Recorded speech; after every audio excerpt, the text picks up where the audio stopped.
Olá, pessoa maravilhosa! Aqui é a Andresa com mais um capítulo, então, do livro A Arte de Meditar, de Joel Goldsmith. Vamos para o capítulo 15, A Beleza da Sacralidade. Tributai ao Senhor a glória devida a seu nome. Prostai-vos ante o Senhor, com sagrados ornamentos. Salmos 98.8-9. Bem vês que o céu é do Senhor teu Deus. Ó céu dos céus, a terra é tudo o que há nela. Deuterônios 10:14. Cantam os céus a glória de Deus e proclamam o firmamento a obra de suas mãos. Salmos 19:1. A meditação em si mesma não é o fim. O que buscamos é a realização consciente da presença de Deus. Antes da experiência da plena iluminação, pode haver dois, Deus e eu. Não desejamos Deus e eu, mas somente Deus. É o passo final da senda espiritual. Deus é desconhecido, incognoscível aos sentidos humanos, um meio de transpor a distância imensa entre a materialidade e espiritualidade, é afugentar as preocupações e os problemas do mundo e concentrar-se na obra de Deus. Em todos os arredores há sempre algum motivo de beleza. Um quadro, uma peça escultural, uma planta, um lago, uma montanha ou uma árvore. Concentremo-nos em algum desses objetos na meditação, considerando a ideia de Deus como invisível a expressar-se através da natureza ou da mente de um artista ou artesão. A presença e o poder do invisível é aquilo que, a nós, se apresenta como visível, sendo inseparável do outro. Mesmo que tenhamos uma compreensão mínima de Deus, esta nos capacita a discernir a presença da vida de Deus, do amor e da alegria presentes no homem e no universo. Essa compreensão faz expandir nossa vida. O nosso amor se torna mais puro, jubiloso, livre, conduzindo-nos a uma dimensão mais elevada da vida. Passamos a viver não tanto no mundo dos efeitos, mas no mundo da causa, descobrindo que o nosso bem reside na causa de tudo que existe e não no efeito, nas pessoas, coisas ou lugares. Quanto mais nos compenetrarmos dessa causa, Deus, tanto maior será nosso gozo ante aquele efeito. Somente ao penetrar o reino invisível, a quarta dimensão da vida, passamos a perceber a lei do amor em ação, as forças invisíveis da natureza operando para manifestar-se sob a forma de uma planta ou de uma flor. Isso não pode ser captado por intermédio dos sentidos físicos.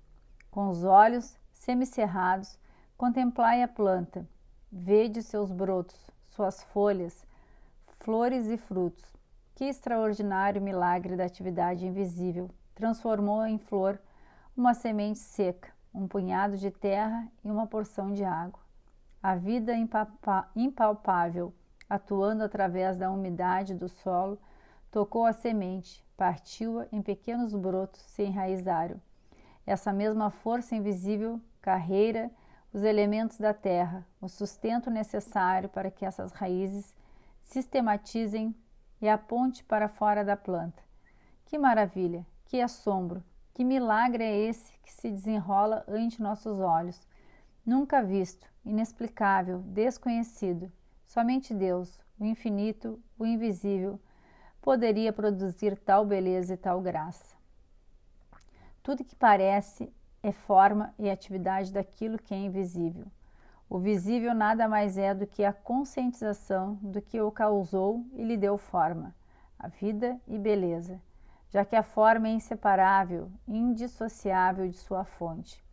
A forma também é eterna. Reconhecer, compreender a fonte dos símbolos externos da criação e amá-los e gozá-los mais sutilmente. A atividade da natureza não é algo dissociado da planta.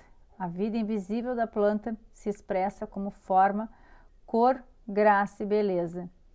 Similarmente, a alma, a mente, a perícia de um artista integra-se em um bloco de pedra ou de mármore para criar trabalho artístico de modo que as qualidades do Criador são inseparáveis da figura criada. Na mesa à nossa frente encontra-se uma figura de Buda. Em delicado marfim, esforçamo-nos por representar o artista sentado ante essa peça, por ele cuidadosamente selecionado, considerando a beleza e pureza da cor. Podemos imaginar o quão amorosamente manuseou ele essa massa inerte, dando-lhe forma ainda mais em sua mente. Podemos ver além do homem e vislumbrar a beleza da alma, a pureza da mente, a vida divina inteligência que guiou seus dedos hábeis. Lembra-vos, ele não esculpia apenas uma imagem de um homem porque Buda significa iluminação. O estado de consciência divina, que no Ocidente chama espírito, Deus no homem, o Cristo ou Filho espiritual. Na mente do artista reside o desejo de levar aos outros sua concepção de espírito de Deus no homem, a compreensão. O enlevo do escultor expresso em seu trabalho desperta em nós interesse pelo assunto porque o artista soube consubstanciar na figura a profundeza de sua arte. Assim como o artista exteriorizou nessa bela figura, a natureza se manifesta na beleza de uma flor. Também devemos nos expressar a graça daquela presença invisível que está sempre fluindo através de toda a criação. Nessa forma de meditação, não nos deleitamos com a beleza dos poentes, das elevadas montanhas, dos céus estrelados, como também iremos além, captando o amor, a perícia, a integridade invisível, manifestando-se como obra de Deus. A atividade incessante do amor divino garante a continuidade dessa maravilhosa criação chamada homem e universo. A meditação sobre a atividade de Deus, patenteando-nos os fenômenos naturais ou qualquer forma de beleza, habitua-nos a descobrir no homem sua origem divina, pouco nos importando seus fracassos ou êxitos. Deus se expressa pela inteligência, vida, amor e alegria. Isso não é facilmente percebido na observação ligeira de uma pessoa, como também não é pelos sentidos a causa invisível de uma planta ou o trabalho do artista. Se contemplando o invisível através da aparência, pode a essência ser discernida à luz dessa percepção. Todo indivíduo pode ser considerado manifestação do infinito ser divino. Então, condenação e crítica transformam-se em intenso amor pelo universo e seu povo, seguindo de compaixão por aqueles que desconhecem sua verdadeira identidade, exatamente aqueles que antes consideravam mulheres e homens maus do mundo. Somente conscientizando a natureza de Deus, poderemos compreender a natureza individual. Pensando sobre nós mesmos ou os outros, podemos vislumbrar interiormente a atividade de Deus como princípio criador, expressando-se através de cada um. Deus encarnou como mente, alma, substância e vida de nosso ser individual. O Verbo se fez carne como tu e como eu. Na meditação devemos sentir Deus como sujeito e objeto, e devemos elevarmos-nos acima da concepção tridimensional da vida, o visível para a quarta dimensão, o invisível. Os que vivem no mundo tridimensional vivem apenas no mundo do peso, comprimento e profundidade. Em outras palavras, vivem um mundo de forma, inteiramente separados da essência. Na quarta dimensão, onde Deus é a causa, substância e realidade da vida, todo efeito, seja homem ou coisa, se revela como expressão do ser infinito. Todo ser individual, toda forma individual, mineral, vegetal ou animal, é Deus invisível, manifestando-se, exprimindo suas qualidades infinitas, seu sinete, sua natureza. Deus aparecendo como universo e como homem imortal, eterno. Como poderemos separar-nos de Deus? Tu me vês, tu vês o Pai que me enviou. Poderá, por acaso, o amor do artista dissociar-se da obra por ele criada? Contemplamos a planta e a força vital divina que a formou, não só uma coisa inseparável, indivisível. No mundo quadridimensional, causa e efeito, sujeito e objeto são um. Gradualmente nos aprofundamos até nos encontrarmos imersos em Deus.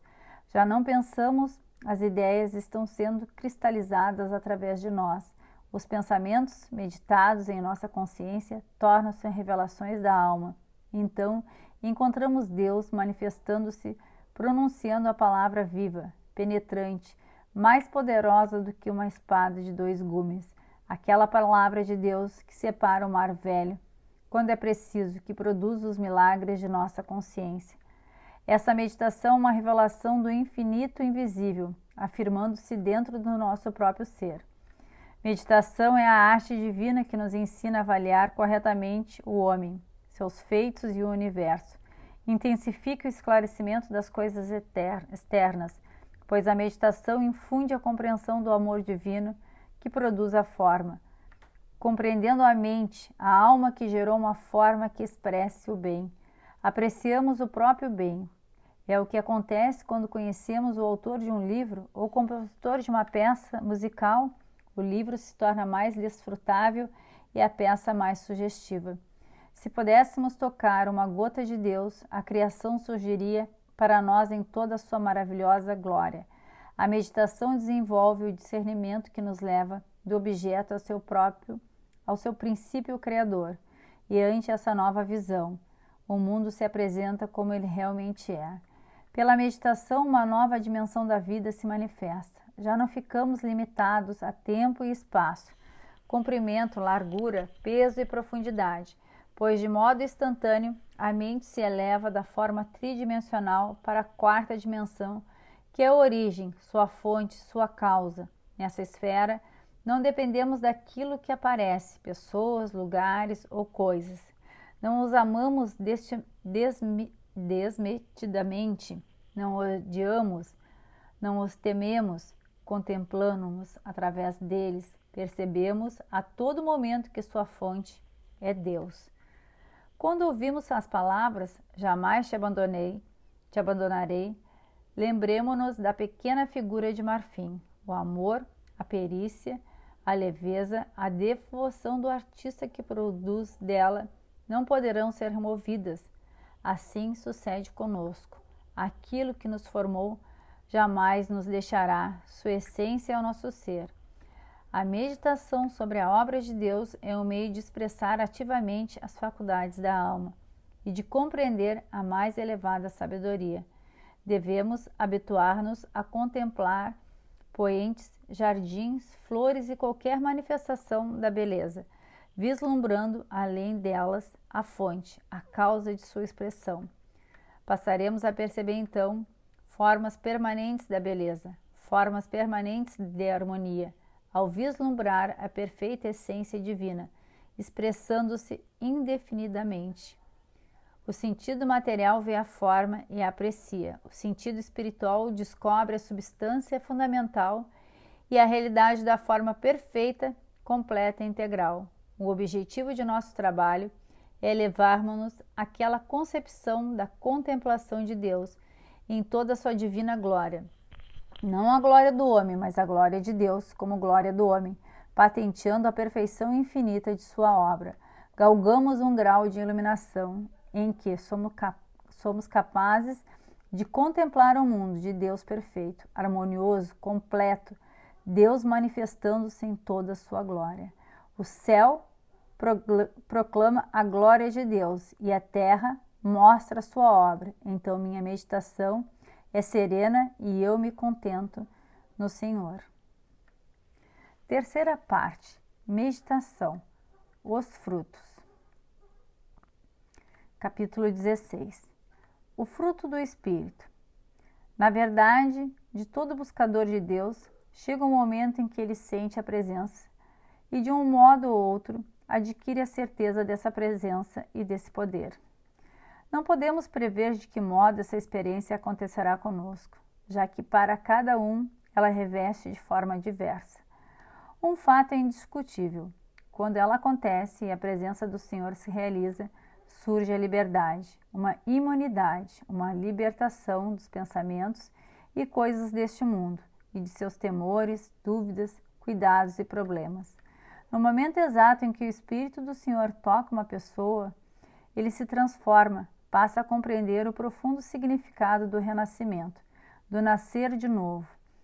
Ela própria observa a grande diferença dentro de si mesma, entre o que ela é e o que era. Essa transformação pode não ser logo percebida externamente, mas pouco a pouco evidencia-se. Às vezes, logo no início pode evidenciar-se de forma negativa. A perda precede o ganho. Aquele que quiser perder sua vida, ganhá-la-á. A concepção habitual da vida deve ser sacrificada para que a concepção espiritual se firme. Antes que a plena realização dessa nova vida se instale, a ruptura dos antigos modos de viver deve manifestar-se com relação aos mais variados problemas sociais, econômicos e físicos. Sobrevém a impressão de perda, doação, sacrifício de alguma coisa. Realmente, isso é verdade. A partir do momento em que o Espírito do Senhor tocou uma pessoa, esta não se impressiona mais com as aparências externas e nem se perturba, reconhecendo as facticidades como participantes de uma experiência transitória. Os primeiros mártires cristãos que se converteram dos deuses pagãos para o único Deus não pensavam mais de acordo com os padrões humanos. A perseguição de que foram vítimas nada era comparada com a excelquitude de sua missão espiritual. Ao espectador vulgar parece contrassenso homens dignos serem apedrejados, lançados às feras, queimados em fogueiras. Do ponto de vista humano, assim é, mas quando o Espírito do Senhor toca uma pessoa, passa esta a compreender que, em verdade, nada está sendo desperdiçado, perdido ou sacrificado. O martírio só existe para aqueles que não compreendem. Para os espiritualmente iluminados, ele é o cumprimento da sua experiência, de seu destino espiritual, e o que eles recebem sobrepuja a perda aparente. Hoje, a atitude do homem profano é semelhante à daqueles pagãos do século XIX atrás. Considera ele como assombro e desconfiança aqueles que, deliberadamente, dedicam seu tempo e dinheiro ao aperfeiçoamento de sua natureza espiritual, em vez de correr atrás do prazer, da fama, da fortuna e de bens materiais. Tal escolha aos olhos profanos se compara ao sacrifício dos mártires cristãos. Mas para aquele que vislumbrou a realidade da cena espiritual, sobretudo aquele que teve experiência crística, sabe que a plenitude interior, o que ele ganhou em qualidades, está acima de qualquer perda quantitativa. Neste mundo só há montanhas e baixadas. Algumas vezes contemplamos o mundo do alto de uma colina, e ele se nos afigura tranquilo e bom. Há outros dias em que nos encontramos abalados, desencorajados e até desesperados. Esses períodos não têm significado particular nem real importância. Eles fazem parte do ciclo rítmico da vida humana. Há sempre um vale entre duas serras. Não é possível escalar a montanha anexa sem passar através do vale existente entre elas. As experiências do vale são simples preparação para as experiências do monte. Em termos bíblicos, nenhum homem pode ganhar a sua vida sem antes perdê-la. É no vale que ele lança de si a carga do ego humano, com seus anseios, necessidades e desejos. Assim, descarregando, está livre para escalar a montanha mais próxima. Prosseguindo a jornada, serão mais longas as experiências na montanha e mais curtas no vale. Isso acontecerá ano após ano, até que seja alcançado um ponto de transição em que as alturas passarão a ser o seu habitat natural. Hoje pode ser esse dia de transição para nós. Daqui a um ano, seremos forçados a admitir a transformação progressiva operada em nossa vida. Se decidirmos esquecer aquelas coisas que ficaram para trás e alcançar as que estão à frente, galardão do chamamento de Deus em Cristo Jesus, nunca mais nos deixaremos impressionar pela concepção da vida humana. Não mais seremos capazes de amar ou de odiar intensamente como antes. Não mais ficaremos pesarosos ou jubiliosos com a mesma intensidade ou emoção humana. A profundidade de nossa vida continuará a fornecer luz espiritual, cada vez mais resplandecente, mais sábia orientação, de modo que cada dia seja maior discernimento da vida, mais intensa do que o dia precede na atmosfera divina. Este trabalho servirá como alicerce no qual será erigido o templo de nossa experiência individual, o templo que não foi feito por mãos humanas, mas eterno nos céus. Anos e anos ouvimos falar da beleza do Cristo, do poder do Cristo, da influência curadora do Cristo, o Espírito de Deus dentro de nós, e muito de nós tem sido abençoado através de pessoas que alcançaram o Espírito de Deus. Chegou o tempo em que já devemos depender dos ensinamentos ou de iluminação de outros.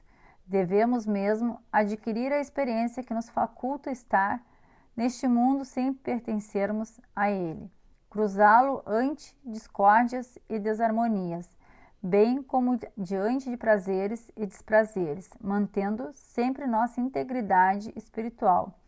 Abandonamos a antiga concepção de querer fazer algo, saber algo, de compreender algo.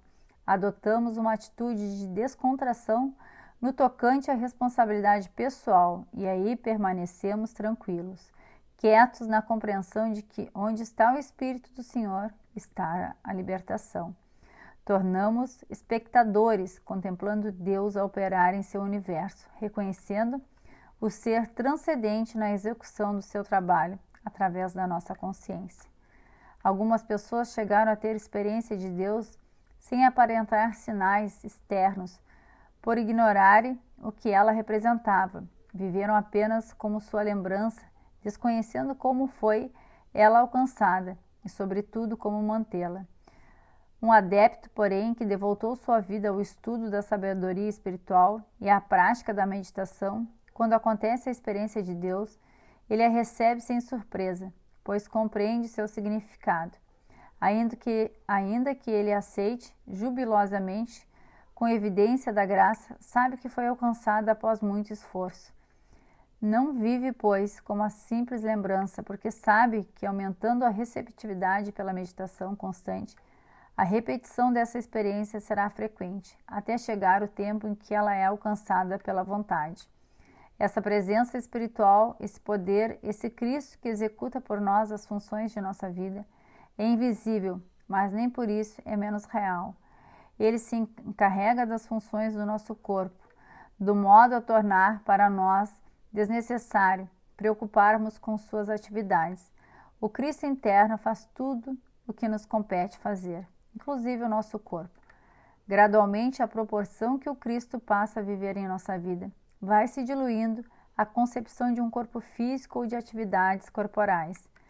Se fosse necessário cuidar diretamente da circulação do sangue ou da função digestiva, estaríamos vivendo através de meios humanos e não pela palavra que procede da boca de Deus, fonte de energia infinita. Não, o funcionamento do corpo sem auxílio de qualquer espécie, sem conhecimento ou interferência direta sobre o aparelho digestivo ou circulação do sangue, é uma comprovação evidente da atividade do Cristo. A saúde é de Deus, assim não existe minha saúde e tua saúde. Se aceitares esse conceito literalmente, veremos acontecer milagres. Deus não é pessoal, não o bastante pode ser saúde e riqueza.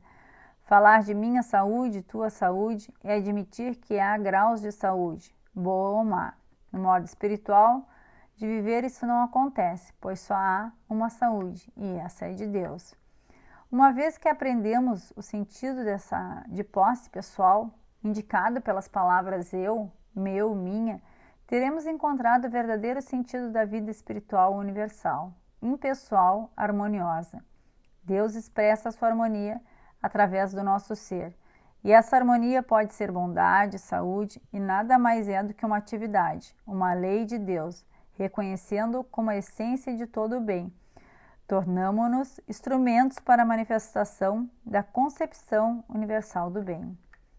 A saúde não depende da digestão. A eliminação ou atividade de qualquer órgão do corpo é uma qualidade divina dependente de Deus. Lembramo-nos disso.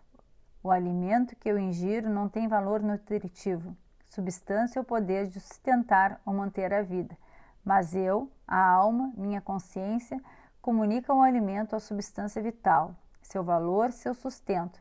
Se nos tornarmos conscientes disso, verificaremos que em nossos corpos os alimentos passarão a exercer efeito diverso daquele que até então produziram. Ele faz o que foi dado a fazer. Em consequência, a atividade do corpo é desempenhada por aquele que está dentro de nós. Por isso, não nos preocupemos. Ele executa e aperfeiçoa aquilo a que nos concerne. Contemplamos Deus manifestando-se com a nossa saúde, riqueza, força e vida. Assim acontece em todas as fases de nossa experiência humana.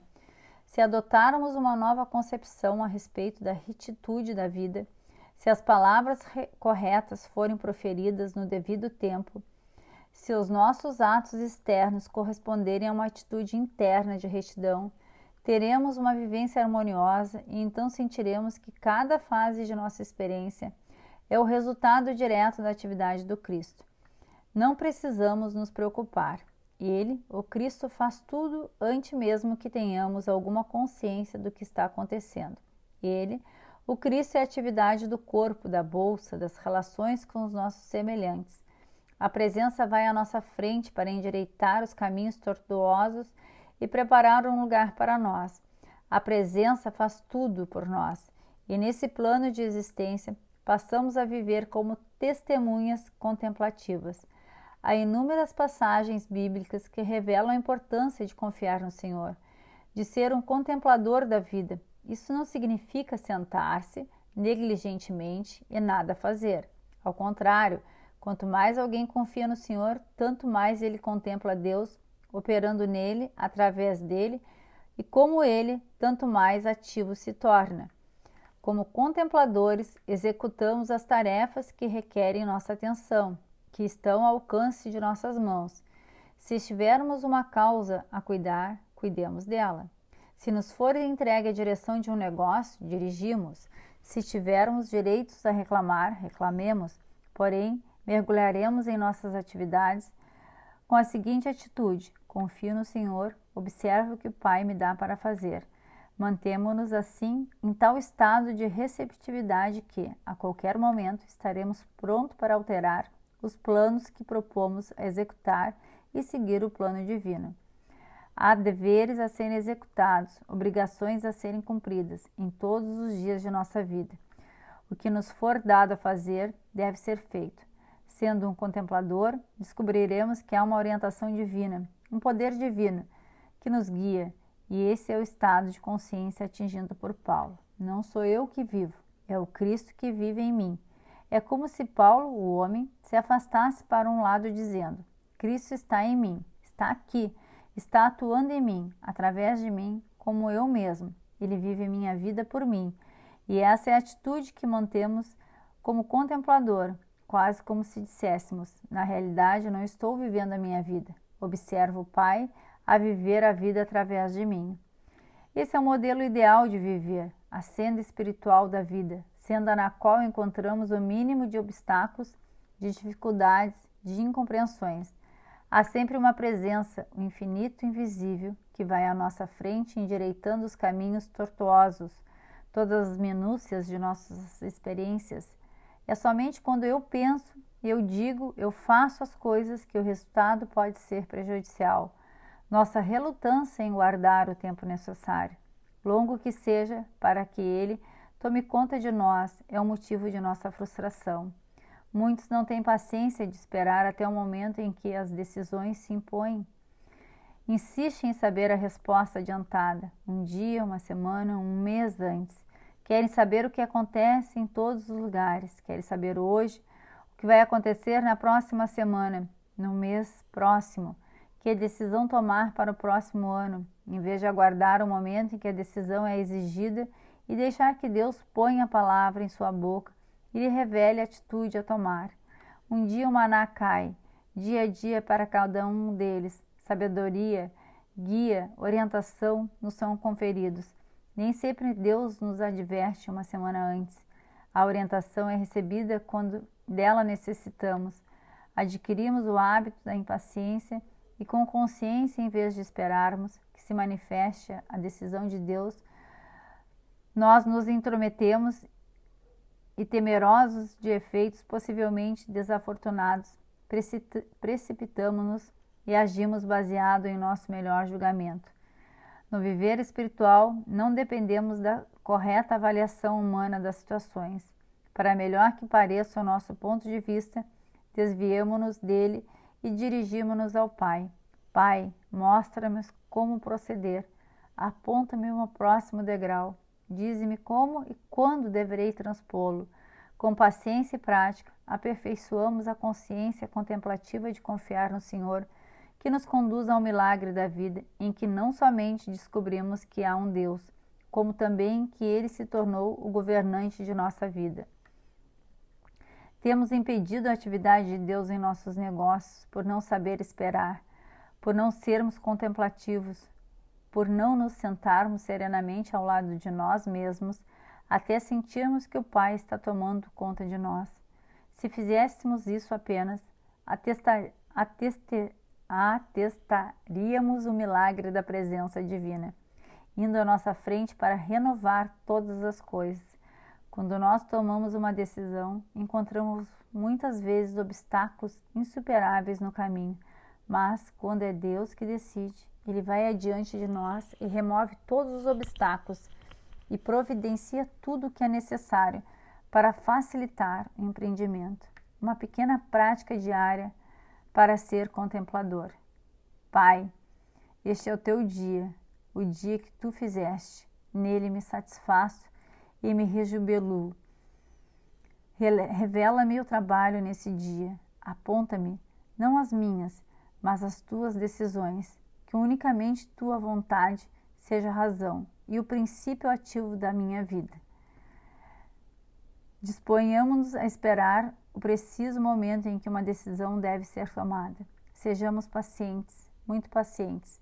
Ela virá, e, uma vez obtida essa experiência, teremos testemunhado o milagre de observar Deus operando em nossos negócios. Quando essa crença se tornar experiência, não mais saberemos o que é ficar sem o governo de Deus, pois teremos descoberto que Deus responde, que Deus se encarrega. No Salmo 23, lê-se que devemos habitar na mansão do Senhor todos os dias de nossa vida. Todos os dias habitarei na presença da sabedoria de Deus, por Cristo impelidos a agir por Ele. Jamais tomaremos qualquer decisão sem o concurso de orientação espiritual. Muitas pessoas que alcançaram êxito na vida testificam a importância de estabelecer períodos de quietude a fim de obter recursos internos para inspiração e orientação.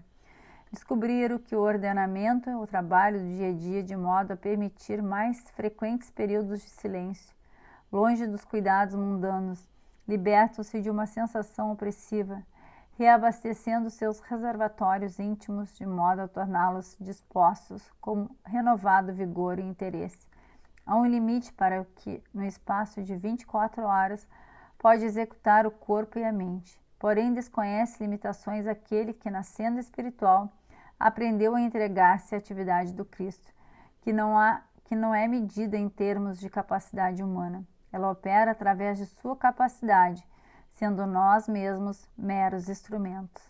Nada existe que não possa ser extraído das profundezas de nosso ser, pois Deus é a mente do homem individual, dispõe de cada um de plena capacidade de natureza divina, e segundo a tranquilidade e serenidade e quietude da mente, o infinito se expressa.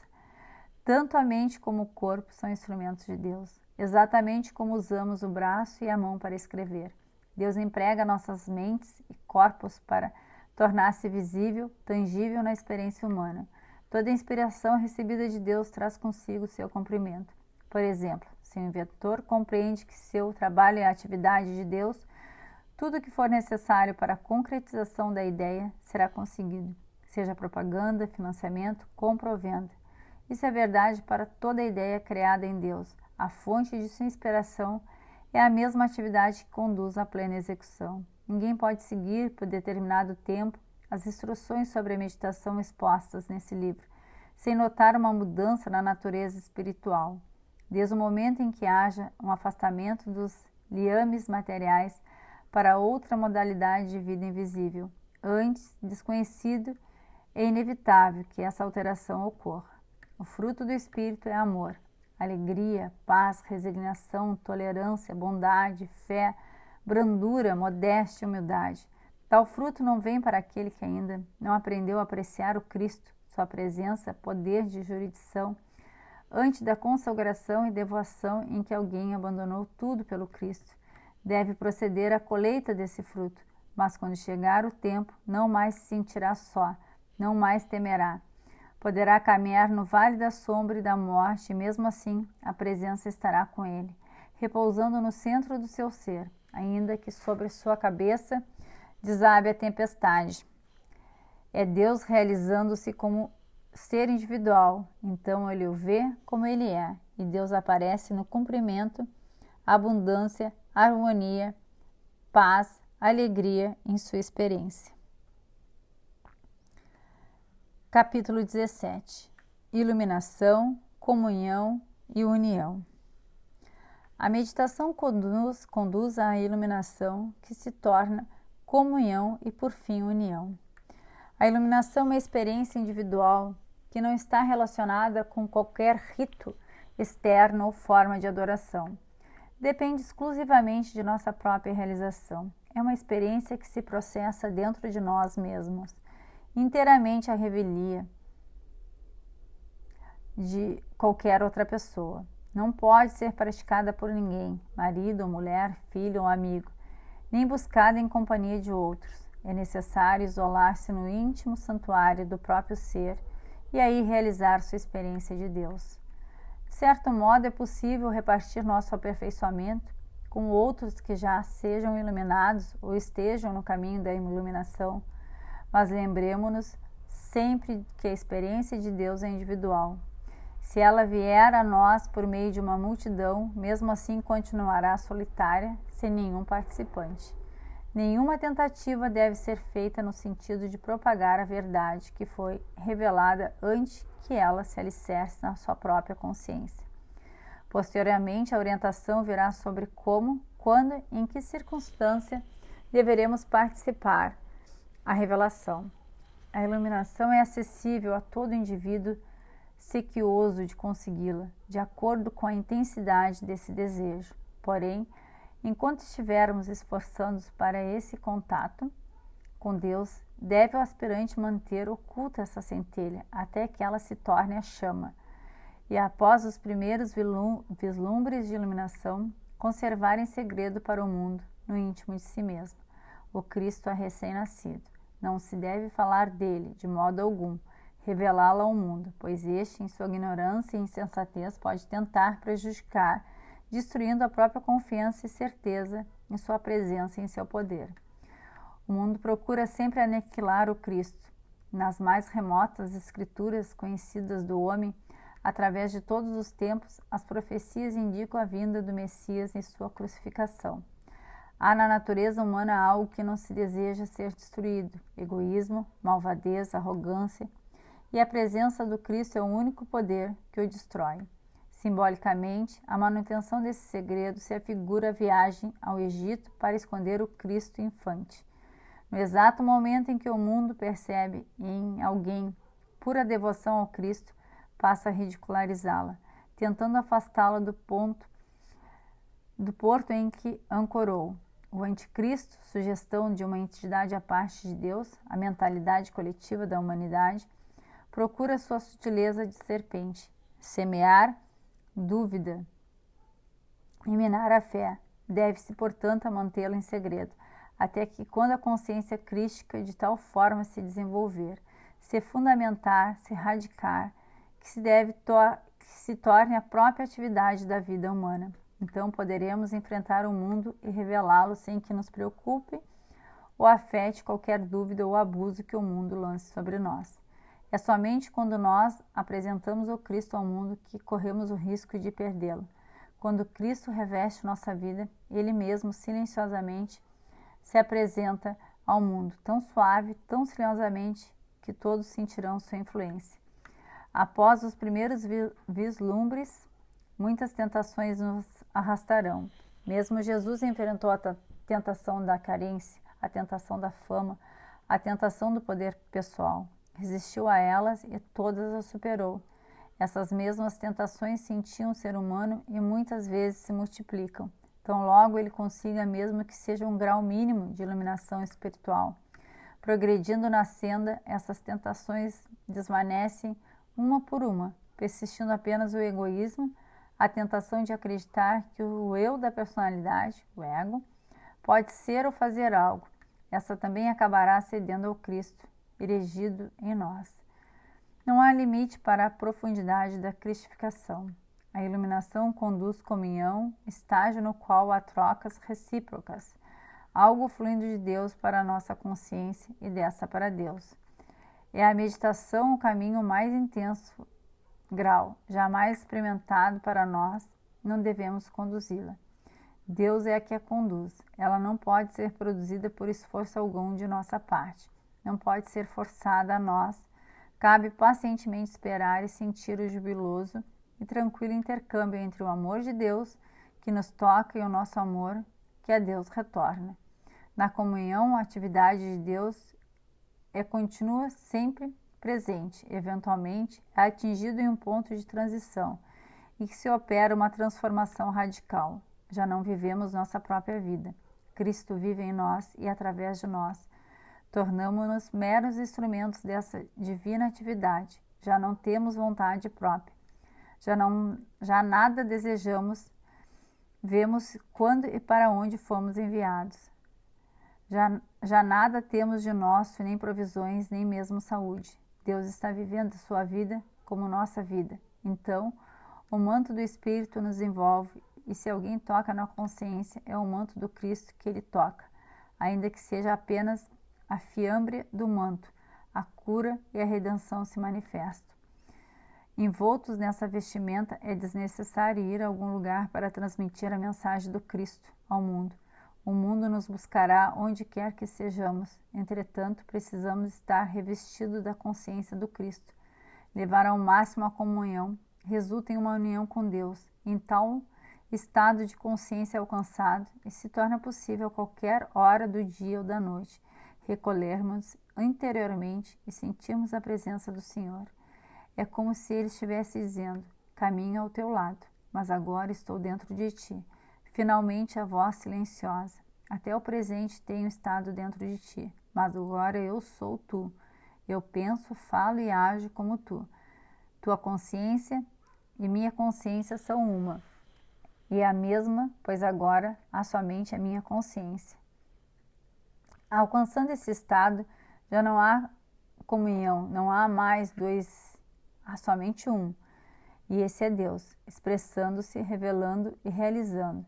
É o casamento místico em cujas núpcias somos testemunhas de nós mesmos, tornando-nos aquilo que Deus juntou na união indissolúvel que existiu desde o princípio. Eu e o Pai somos um. Nessa união mística, todas as barreiras se diluem, e mesmo nossas opiniões intelectuais se dissolvem na sabedoria universal. A completa rendição do ego a um universal. Tudo que eu tenho é vosso, minhas mãos, a totalidade de meu coração, de meu corpo. Não necessito de nada nem de ninguém. Dentro de mim está tudo o que preciso: pão, água e vinho. Esse é o nível da experiência espiritual. No Canto de Salomão, essa experiência é descrita quase como se fora um amor humano, o que absolutamente não é. Na comunhão sentimos nosso amor fluindo para Deus e o amor de Deus fluindo em nós, como transborda o amor materno sobre seu amado filho. Tudo termina com a união, então já não existe eu, apenas Deus, e ao contemplarmos o mundo, vemos somente o que Deus vê, sentimos o que Deus sente, pois não há outra consciência, não há tu, não há eu, apenas Deus. Esses momentos de união são de valor inestimável. São poucos esses momentos preciosos e revelam o mundo como ele é. Se alguém consegue experimentá-los uma vez, porém experimentá-los sempre. É necessário somente encontrar o caminho. Dias virão em que a terra ficará tão plena da presença do Senhor que desaparecerá a lembrança desse período de materialidade. A iluminação dissolverá toda a sombra criada pelo ego persona entre o sol divino e a luminosidade de seus raios. Sobrevindo a iluminação, já não mais necessitamos dos objetos do mundo circunjacente, pois tudo e todos se tornam parte do nosso ser. Desaparece para sempre a inquietação, porque Deus vive a nossa vida e nos transforma em simples espectadores, observando sua realização, que se apresenta como nossa experiência. No silêncio de nossa consciência é que se expressa o poder do Criador de Deus. Tudo que houver de bom para nós, onde quer que esteja no universo, se encaminhará para nós. É a bondade de Deus que através de nós flui para o mundo. Já não teremos mais bens pessoais, desvanecendo-se o sentimento de posse, de aquisição e de poder pessoal. Em seu lugar, envolve-se a totalidade, a abundância de Deus em sua infinita plenitude. A glória de Deus se revela em nossa vida como nossa vida.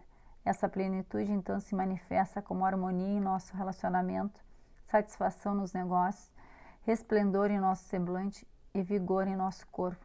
Todo júbilo que se exterioriza do nosso ser é um testemunho silencioso do poder do Eu.